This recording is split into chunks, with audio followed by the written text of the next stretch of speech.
Let's take our Bibles and go over to the book of Ecclesiastes chapter 5 and verse 1. Ecclesiastes 5:1. It says, "Guard your steps as you go to the house of God and draw near to listen rather than to offer the sacrifice of fools, for they do not know that they are doing evil. Do not be hasty in your word or impulsive in thought to bring up a matter in the presence of God, for God is in heaven and you are on the earth. Therefore, let your words be few. For the dream comes through much effort, and the voice of a fool through many words. When you make a vow to God, do not be late in paying it, for he takes no delight in fools. Pay what you vow. It is better that you should not vow than that you should vow and not pay. Do not let your speech cause you to sin, and do not say in the presence of the messenger of God that it was a mistake. Why should God be angry on account of your voice and destroy the work of your hands? For in many dreams and in many words there is emptiness. Rather, fear God."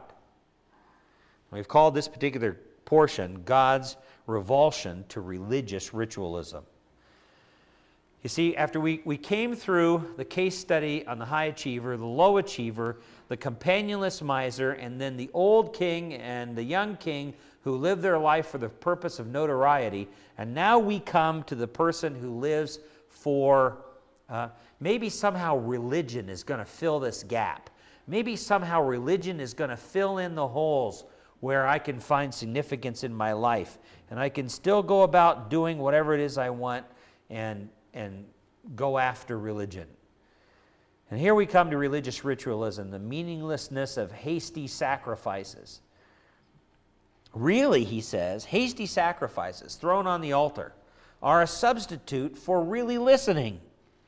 He says, "Guard your steps as you go to the house of God and draw near to listen rather than to offer the sacrifice of fools, for they do not know that they are doing evil."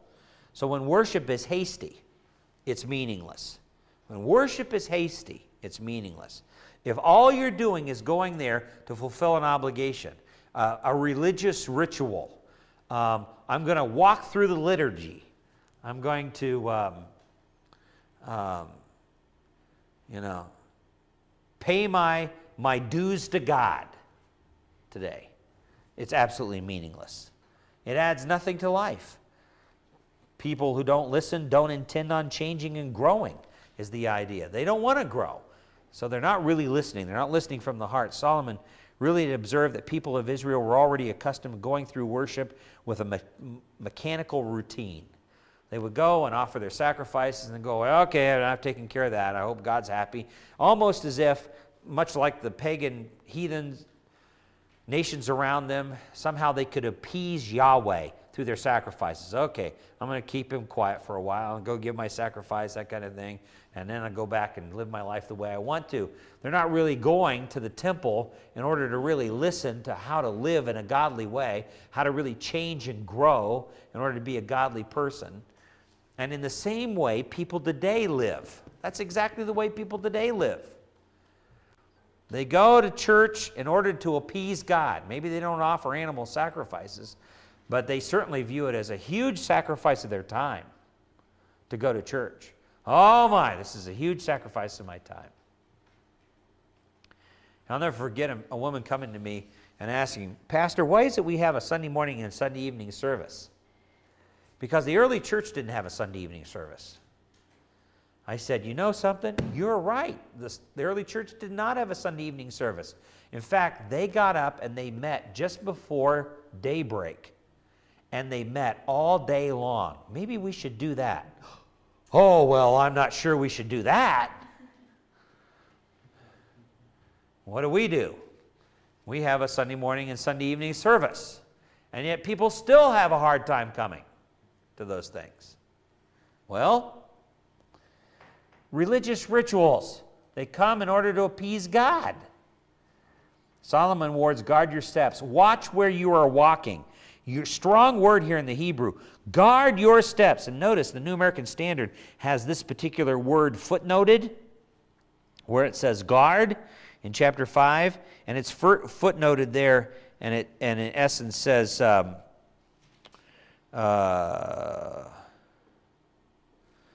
missing it here for a moment.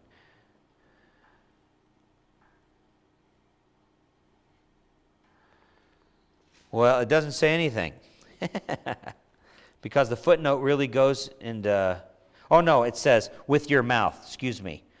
Literally, chapter 5, verse 1 in the Hebrew, guard with your mouth. Guard with your mouth, I think the implication is. That's there. But let me see if I can develop this a little bit. So, he says, anyhow, guard your steps. Watch where you're walking. The people were coming to worship without much thought or planning. That was the idea. So he warns, caution, slow down. There's danger ahead when people get into that kind of situation. When they're coming to offer worship to God and they're doing it in a perfunctory way to fulfill some kind of spiritual obligation or to appease someone else. Let's make 3 observations about that. Number 1, worship is a special time to approach God with due caution.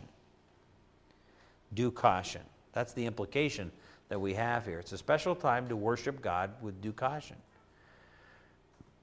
It's also a special time where you are called upon to listen and grow. Even back in the Old Testament time, you weren't just supposed to go there and offer a sacrifice and walk away. You were to go and listen to the law of God explained. Listen to it taught.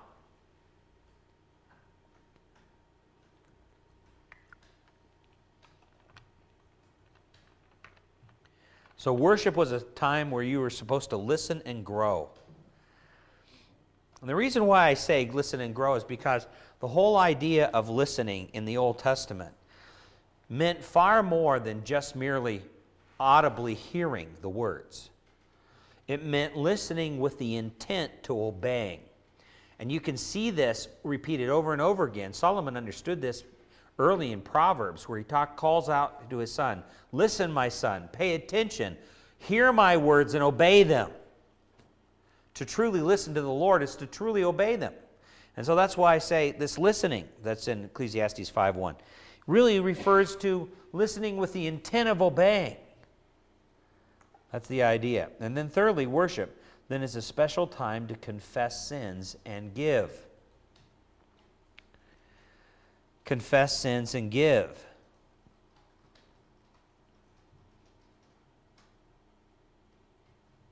It's not wrong to offer the sacrifice. That's not what he's saying.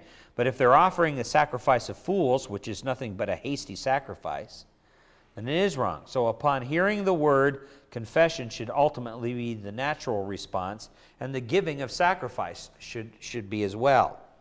So it should be a natural response to, in a sense, give after hearing God's word.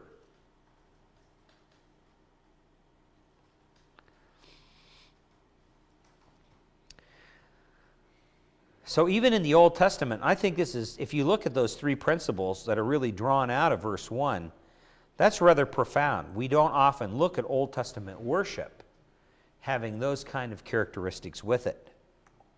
But nevertheless, it was there. Hasty sacrifices, on the other hand, are made by fools. And there's 2 characteristics of true worship. Real worship is modeled by the obedience of Christ. We can see this in Psalm 40, verses 6 through 8.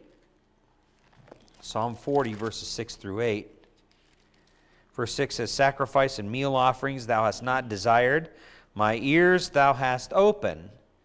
Burnt offerings and sin offerings thou hast not required. Then I said, behold, I come. In the scroll of the book it is written of me, I delight to do thy will, O my God. Thy law is within my heart. Now you know what? Those verses are the life verses of Jesus Christ. We know that from Hebrews 10, 5 through 7. These were the life verses. Jesus lived by those verses. If they're, we hear about, when I was a young teenager, I picked life verse, 2 Corinthians 5:17 as being my life verse. If there ever were life verses that Jesus lived by, it was Psalm 40, verses 6 through 8. And Hebrews 10 tells us that. That's what motivated every step that he took. And you'll notice what he says. He says, sacrifices and meal offerings thou hast not desired, my ears thou hast opened. There's that listening. And then he talks about, I delight to do thy will, verse 8. Oh my God, thy law is within my heart. So real worship is modeled by the obedience of Christ, and real worship comes from broken hearts as well. Go over to Psalm 51. This is what David said. Solomon's father established this as a critical principle that Solomon himself did not learn well. Verse 16 of Psalm 51. For thou dost not delight in sacrifice, otherwise I would give it. Thou art not pleased with burnt offerings. The sacrifices of God are a broken spirit, a broken and contrite heart, O God, thou wilt not despise. So, it seems like the sacrifices of fools that Ecclesiastes 5:1 is referring to is a sacrifice of an unbroken heart, a hastily given sacrifice, a sacrifice that's not interested in obedience. That's the sacrifice of a fool. And yet, real worship is really modeled by obedience to Christ, and it comes from broken hearts. There are 6 common characteristics here, then. Number 2, here's the meaninglessness of hasty vows. The meaninglessness of hasty vows. Hasty vows come from thoughtless hearts, verse 2. He says, do not be hasty, not only in sacrifice, but now in word or impulsive in thought to bring up a matter in the presence of God. They come from thoughtless hearts. So the implication is never agree to a sacred vow or promise until you understand what you are undertaking. That certainly has got to be there. Don't make a vow. Don't make a religious vow. It's always amazing to me some of the songs that we sing and the vows that are in those songs about our obedience to Christ, our holiness. And we sing those thoughtlessly in church. And we're making a vow to God. We're supposedly singing those to God. And most people don't even know what they're singing. You must understand that you are doing it for God, not for some lesser motive. You're doing it for God. There's nothing lesser that you're doing that for when you make a vow. Thoughtless hearts allow other motives to be intermixed with such a vow. So, hasty vows come from thoughtless hearts, and then you must intend ultimately to keep your vow. You must intend on fulfilling it. Verse 2 says, do not be hasty in word or impulsive in thought to bring up a matter in the presence of God, for God is in heaven, and you are on the earth. Therefore, let your words be few. This is exactly what Jesus said on the Sermon on the Mount. Don't be quick to swear by heaven or by earth. Secondly, hasty vows are loaded with careless words. And this is the type of person who likes to hear themselves talk or sing or teach. He reminds you that God has the high ground on these matters. He sees your true intent and your careless ways. He sees them. God has the high ground in this matter. Hasty vows are loaded with careless words.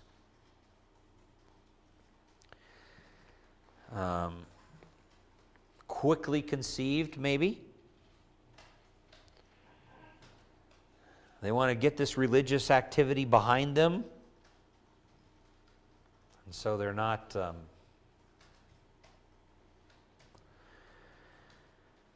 thinking carefully about what they're saying.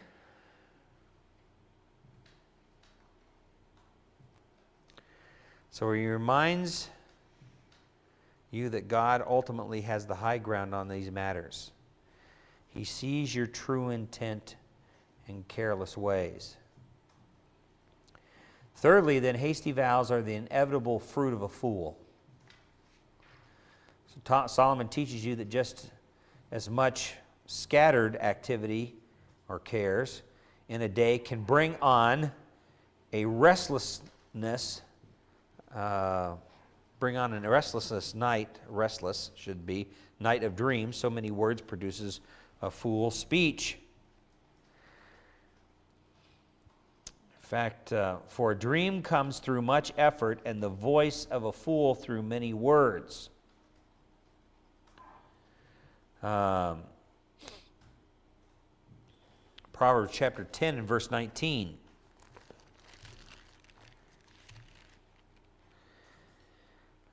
When there are many words, then transgression is unavoidable, but he who restrains his lips is wise. So the implication here is that there's a possibility that when you make hasty vows and you say things without much thought and you have a lot of words behind them and you really don't intend to fulfill those words, then it'll start to work on your conscience. It'll start to work. It may even affect your dreams. Hasty vows then are frequently not kept, verses 4 and 5. Because of your thoughtless attitude towards God and worship, you make promises and you fail to keep them once the time of worship is over. You don't take seriously what you are doing since you're not serious about your vow in the first place. So, hasty vows are not kept. He says, when you make a vow to God, do not be late in paying it, for he takes no delight in fools. Pay what you vow. It is better that you should not vow than that you should vow and not pay. I don't know how many times people have made promises to God. I'm going to give so much to you this year in terms of my time or money or efforts, and then they don't follow through. That's a vow that they've made. You don't take seriously what you're doing since you're really not serious about your vows. This is reckless worship. This is worship that's nothing but ritualism, and empty ritualism at that. But you see that God takes your vows seriously. This is why Solomon warns, pay your vows. Pay your vows. No wonder Solomon said at the beginning, guard your steps as you go to the house of God. Guard them. Pay your vows. It's better to cut way back on your vows, make fewer of them, than to vow and not pay, he says. And I think a good illustration of that today, especially for counseling, is the marriage vow. Is one vow that people no longer take seriously. You're standing before God, and there's a lot of sentimentality to it, there's a lot of emotion attached to it, but is there a real intent in making this a lifelong vow? No. In fact, there's serious doubt in the bride and the groom on whether or not they're going to fulfill it. They just don't admit it out loud. Pay your vows. It'd be better that you didn't vow than to vow and not pay. Serial marriages have become a way of legalized adultery. Most marriage vows are only for sentimental purposes. People who take those vows have no intention on keeping them till death do us part. Among others, is part of the vow that you're supposed to take, and they don't intend on keeping them. They've revised it, till debt do us part, not till death do us part. So it's a revised vow. Well, that's not what God says. So if you think you can break your vow at any point, then you're guilty of the same sin as the stupid people in the Old Testament Israel. Jesus said, what God has joined together, so God, see, ultimately takes your vows of marriage seriously, and he will ultimately hold you to them. He will hold you to them.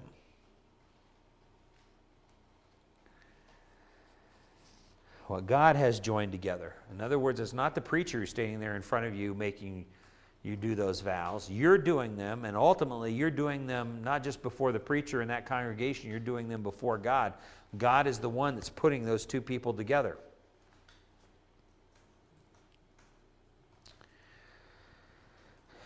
So if you think somehow that you can get out of those vows before God, then you're guilty of the same sin as the people of Old Testament Israel. Same thing. Fifth, hasty vows will cause trouble for the rest of you. We often say his mouth gets him into trouble. What are some of the physical consequences of the vows that you're making? Later you'll find yourself before God's messenger, the priest, trying to explain your error in making it. Verse 6 says it like this: do not let your speech cause you to sin, and do not say in the presence of the messenger of God that it was a mistake. Why should God be angry on account of your voice and destroy the work of your hands? In other words, vows that are taken that are not serious vows, God's going to deal with them. There are going to be consequences to that when you don't fulfill them. And one of the implications that Solomon says is that God will destroy the works of your hand. Ultimately, God will deal with you.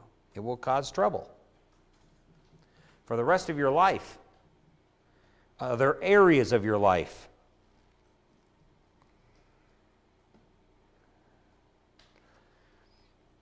Whoever this other messenger is, it's the same term that's used in Malachi 2, 7, and 8, is priest. So later you'll find yourself before the messenger trying to explain the error that you made in making that vow to God. Did Solomon suffer that kind of thing? Had Solomon vowed to follow the Lord? Yeah, he did, and he broke his vow. Ultimately, you see, hasty vows reveal no real reverence for God. Likening the one who talks too much to a dreamer, Solomon says that many words lead to stupid vanities just as dreams do. The key, ultimately, is to fear God. And if the fear of God is in your heart, you will think long and hard before you make a vow. So verse 7 says, for in many dreams and in many words there is emptiness. Rather, fear God.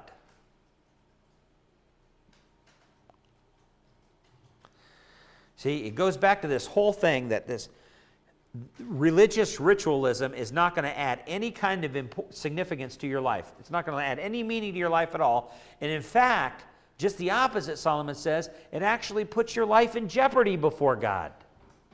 All of your meaningless vows, all of your going to church, all of your well-intentioned commitments that you really don't intend to keep will actually put your life in jeopardy.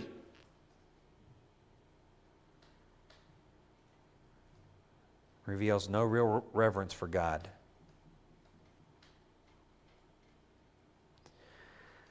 So if the fear of God is in your heart, you will think long and hard before making a vow. Long and hard. You will not act like a fool if you carefully consider the vows you make during worship. Your worship will be acceptable to God because it will be deliberate, thoughtful, intentional. And one of the main ways that you will violate this warning is in the songs that you sing in worship. You know that, don't you? I think that's one of the main ways, is when we sing songs.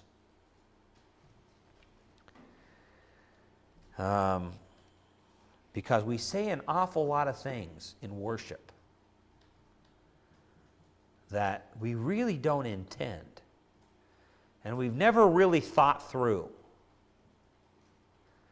A lot of song leaders have led us down the paths of sin with the best intentioned songs. The best intentioned songs. Ecclesiastes chapter 5, verses 8 through 20, which takes us right down through the end of the chapter. Solomon says there in verse 8, if you see oppression of the poor and denial of justice and righteousness in the province, do not be shocked at the sight, for one official watches over another official, and there are higher officials over them. After all, a king who cultivates the field is an advantage to the land. He who loves money will not be satisfied with money, nor he who loves abundance with its income. This too is vanity. When good things increases, those who consume them increase. So what is the advantage to their owners except to look on? The sleep of the working man is pleasant, whether he eats little or much, but the full stomach of the rich man does not allow him to sleep. There is a grievous evil which I have seen under the sun, riches being hoarded by the owner to his hurt. When those riches were lost through a bad investment, and he had fathered a son, then there was nothing to support him, and he had come naked from his mother's womb, so will he return as he came. He will take nothing from the fruit of his labor that he can carry in his hand. This also is a grievous evil. Exactly as a man is born, thus will he die. So what is the advantage to him who toils for the wind?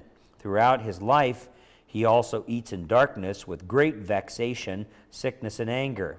Here is what I have seen to be good and fitting: to eat, to drink, to enjoy oneself and all one's labor in which he toils under the sun during the few years of his life which God has given him, for this is his reward. Furthermore, as for every man to whom God has given riches and wealth, he has also empowered him to eat from them and to receive his reward and rejoice in his labor. This is the gift of God, for he will not often consider the years of his life, because God keeps him occupied with the gladness of his heart. We've decided to entitle this particular portion, Making Sense, S-E-N-S-E, out of life. Making sense out of life. How in the world are we going to make sense out of life in contrast to sense, C-E-N-T-S, out of life? What is it that you've done this week that nobody but a Christian would do? I like to ask that question, especially of counselees. When they come in, they sit down, and sometimes one of the first things we do is have prayer. In fact, that's what we always do. We have prayer first, and then we go right through and see how they've done their homework, and then I like to stop for a moment and say, what is it that really you have done this week that nobody but a Christian would do? And you know, most counselees sit back and they think for a little bit, and that's a very difficult question to answer. Why is that an important question? Well, because it forces you to think, what is it about my life that really makes me distinctively different as a Christian? We struggle with the same fears, the same worries, the same problems, the same kind of passion like anger, the same frustrations that unbelievers do. We have the same struggles, or at least very similar kind of struggles with life.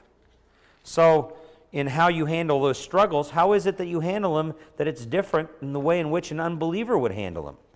I think that's a very legitimate and a very critical question.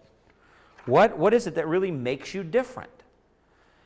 And Solomon now is building right up to the real turning point of the book, which is chapter 7.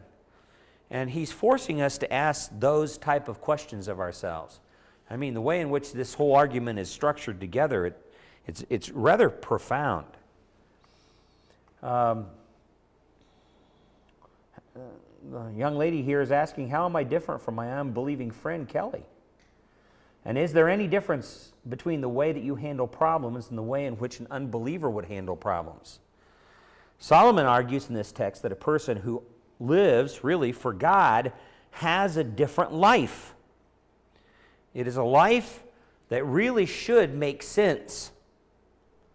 In other words, there's reason behind it. Every step the Christian takes has purpose and significance in it. But how? How is that the case?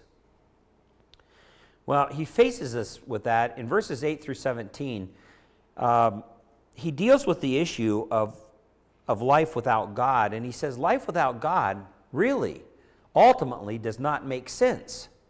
Life without God ultimately does not make sense. I remember I had a wonderful Christian philosophy professor when I was in college, Dr. Jim Greer. Dr. Jim Greer did a lectureship series in philosophy there at our school, and he just did a wonderful job. And so a nearby school, which was Antioch University, which is not known to be a conservative school at all. It's a secular school, and it's rather liberal, and probably second in terms of its liberal stance to Berkeley. But they asked him to come over and do a lectureship series on Christianity and really how Christianity is different than typical hermeneutic or humanistic view of life. And so he did. He went over and talked about the logical inconsistencies of humanism and how Christianity is the only life that really makes sense. Now, this was back in the early 70s. Some of the students there at the university who heard his lecture were so angry, they set their dorms on fire. That's quite, I mean, he really struck a chord. And there is a sense in which that very lectureship series really struck right at exactly what Solomon is attempting to do here. He's basically saying, hey, listen, life without God really does not make sense. It doesn't make sense. There is the senselessness. I mean, if you don't trust God, what are you going to trust? Well, one is, what about bureaucracy, politics, government? And Solomon says, if you really look at government, no matter what human form it comes in, if you really take a look at it, government can really be, especially big government, an oppression upon the poor. Now, that's not the way we usually think about it, but in fact, that's not what is least pushed in our country. A lot of people actually believe the bigger the government, then the better the poor are. But if you take a look at the first part of verse 8, he says, if you see oppression of the poor and the denial of justice and righteousness in the province, do not be shocked at the sight. Don't be shocked about it. In fact, he assumes that that's been the normal order of things down through history, even back during Solomon's time, right up to this present time. Government takes advantage of people. It's the people in power who live for things here and now, and they are the ones who can be brutal with people. They'll use other people in order to get ahead in this world, and that's the implication there. They'll practice oppression. They'll deny rights and justice, and that's especially true of the impoverished because they have no power or no place to make an appeal. They'll try to, they have no power to be able to resist someone coming out of government and taking advantage of them. Big government can be an oppression upon the poor, Solomon says. And I think there's a little bit of this where he's actually talking about his own government and his own government style. When he looks back upon his own life and what he has allowed to happen in his own governing style, I think that he realizes at the end of his life that his style has been one of oppression. And he has brought a lot of heartache, great toil. That he has placed upon the people, as 1 Kings says, huge yokes. Furthermore, latter part of verse 8 and verse 9, big government is built upon the backs of the poor. So he says, do not be shocked at the sight, for one official watches over another official, and there are higher officials over them. After all, a king who cultivates the field is an advantage to the land. It is the poor that provide forced and cheap labor. Many were taken into slavery in order to cultivate or further the king's purposes. Taxation of the poor really becomes a form of oppression. Government is supposed to be the safety net for the poor, where they can appeal to higher levels for help. And obviously, Romans 13, 1 through 7 talks about how Christians ought to respect governing authorities. 1 Peter 2, we ought to pray for governing authorities. All of that should be going on. But in a lot of countries, the government itself is actually taking advantage of them. So that doesn't excuse Christians who to be disobedient or disorderly. It doesn't excuse them at all. They still have a responsibility because all, as Romans 13 says, all that have been put into leadership have been appointed by God. All of that is what God has done, and He has His purposes behind it. So it's not up to us to change that. But obviously, we shouldn't be surprised when wicked, sinful people who are in leadership takes advantage of those who don't have any power.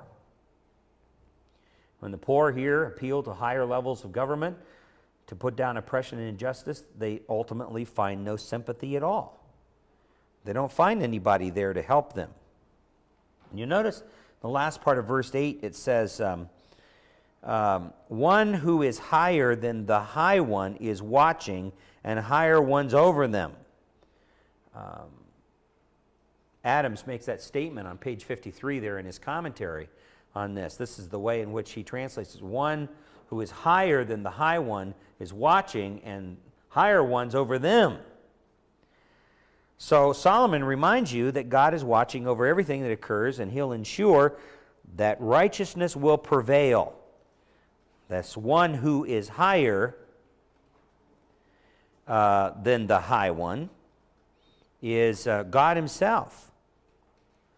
And God's overseeing this, knowing that there is a king who out in the fields is watching over the workers is good, but then there's the reassuring statement that Solomon says here that there's even God who watches over him because he's the ultimate insurance. And again, you see that certainly strikes as being true in Romans 13. In Romans 13, 1 through 7, because it's God who's appointed this leadership, and God is the one who's watching over that. Even though the oppression may be going on, God is still there. He understands what's happening. But again, you see, these people are living without a reference to God. God is still there, but they're living without a reference to him. And when you don't believe that God is there overseeing even the high officials in the kingdom, then there is a sense of hopelessness. Life doesn't make sense. So he talks about government and how government doesn't make sense. And then he talks about wealth. In verse 10, he who loves money will not be satisfied with money, and he who loves abundance with its income. This too is vanity, he says. It's vanity. It's chasing after the wind. It's so bubbles, so bubbles.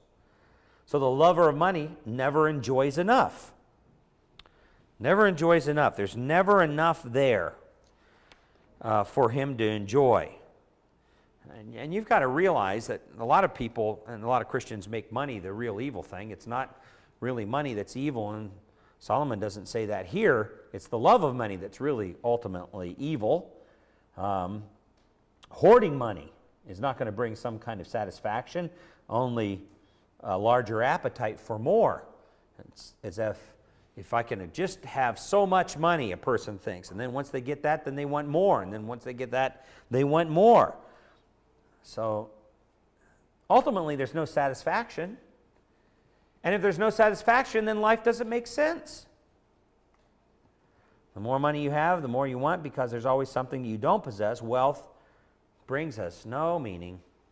Wealth brings us no ultimate satisfaction in life. He says, this too is vanity. It's vanity. It's a chasing after the wind. It's like grabbing air. You've got nothing when you pull it back. And you open your hand and there's nothing there. It's like grabbing air. Living for money and living for the love of money makes no sense at all. The question is, what is it I really want? The lover of money really never earns enough. He's never satisfied at all. And we make the analogy that money is a lot like drinking salt water, because the more that you drink the salt water, the more thirsty you get. Now, why is that so? Well, because he loves money, or what he thinks money will do or bring him is going to be happiness, and he finds out that it's not money that brings happiness, it's always a little bit more money that supposedly brings happiness, but that doesn't either. So just when you think you've had enough, you find something that you don't have, and then you do your very best to try to get what you don't have. So a man at the mercy of his internal cravings will never, ever be completely satisfied. He'll always want more. There's always something else he's got to have. This internal desire, this idolatrous desire for money. And boy, we see this in marketing and business today, in the stock market. I mean, people's lives, their whole lives are wrapped around this. and they think in the accumulation of wealth they're going to find some kind of meaning in life, coming out of the 80s and 90s with all the materialistic bent of our society. That's what they think. Somehow it's going to achieve for them real significance. It'll finally bring them some real meaning in life and ultimate happiness. But they only find out that it makes bigger appetite. And once their appetite grows, they want more, and then they have more, and then they want even more than that. It's like an animal that never stops growing and keeps consuming everything.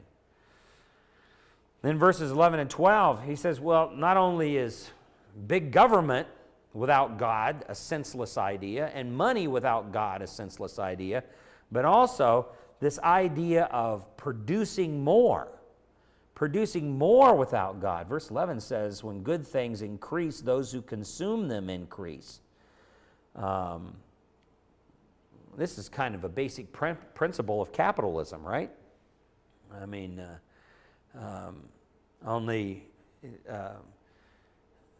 the marketing strategy is similar to that of the way in which maybe a lot of grocery stores work, and that is the more you're able to produce food and the well-being of a particular country grows, then the healthier they are, the longer they live, the more they reproduce.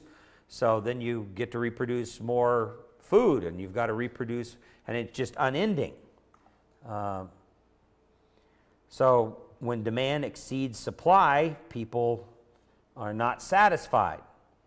So people who build their lives around business and the endless cycle of supply and demand find nothing but emptiness and vanity in the end. The latter part of verse 11, so what is the advantage to their owners except to look on? Ultimately, I don't think that there is an advantage except for to look on it. What kind of benefit is there to accumulate cash?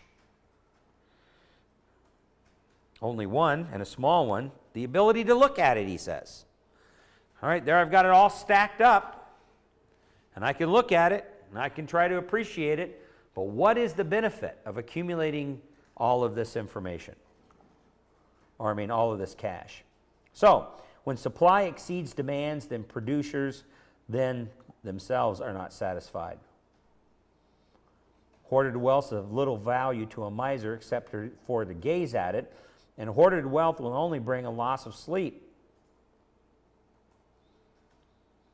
So, he says, so what is the advantage to their owners except to look at it? And it's very interesting, the Hebrew that's used there, because if you have the New American Standard, you see that it's footnoted. It's that look on is footnoted at the end of verse 11. And it literally is to see with their eyes.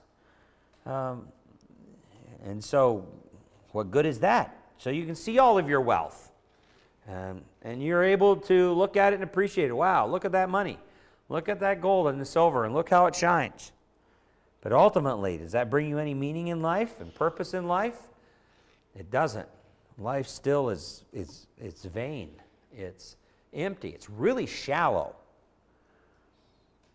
To look at life. And then verse 12 says, the sleep of the working man is pleasant, whether he eats little or much, but the full stomach of the rich man does not allow him to sleep. So wealth has many responsibilities with it.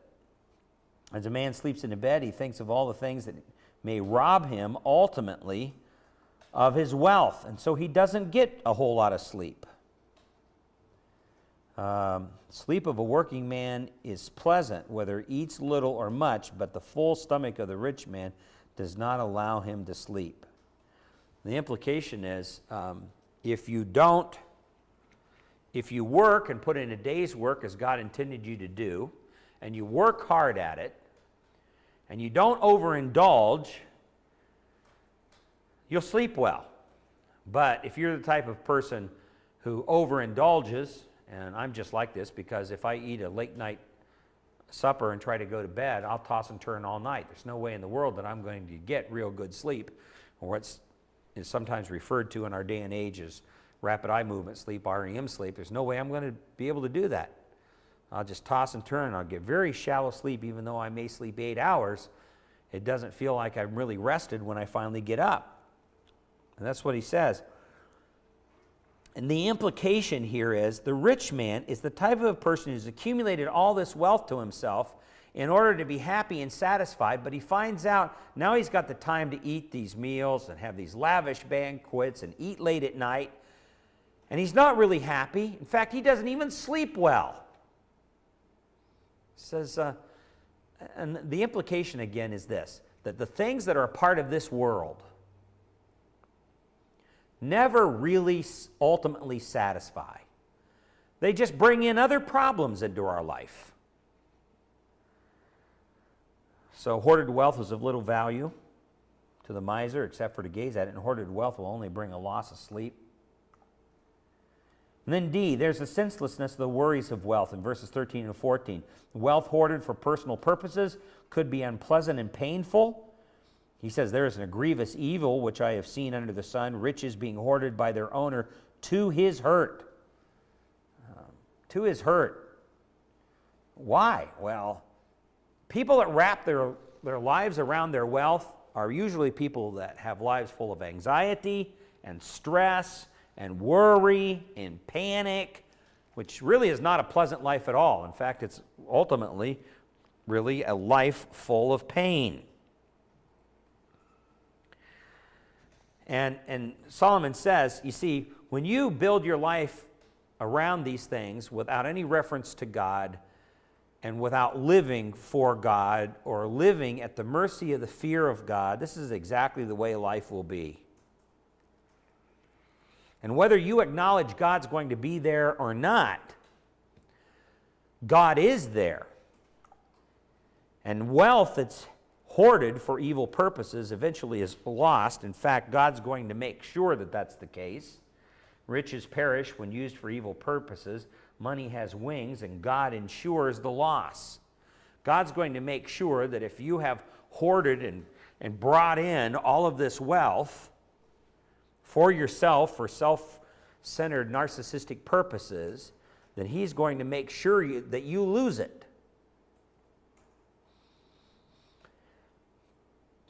At the end of verse 13, it says, riches being hoarded by their owner to his hurt. To his hurt. Grab your Bibles just for a moment. I want to show you. Go over to James chapter 1. Let's go over to the New Testament just for a moment, to James chapter 1. And verse 11. The book of James is an amazing book because it really has to do with true Christianity lives itself out in very practical ways. In verse 11, he says, for the sun rises with a scorching wind and withers the grass, and its flowers fall off, and the beauty of its appearance is destroyed. So too, he says, the rich man in the midst of his pursuits will fade away. This is a type of a guy who has built his life around his money. And James says he's going to fade away. Life's not going to be ultimately very pleasant at all. His life will fade away. Riches perish when they're used for evil purposes or build around a self-centered lifestyle. Money has wings, it flies away.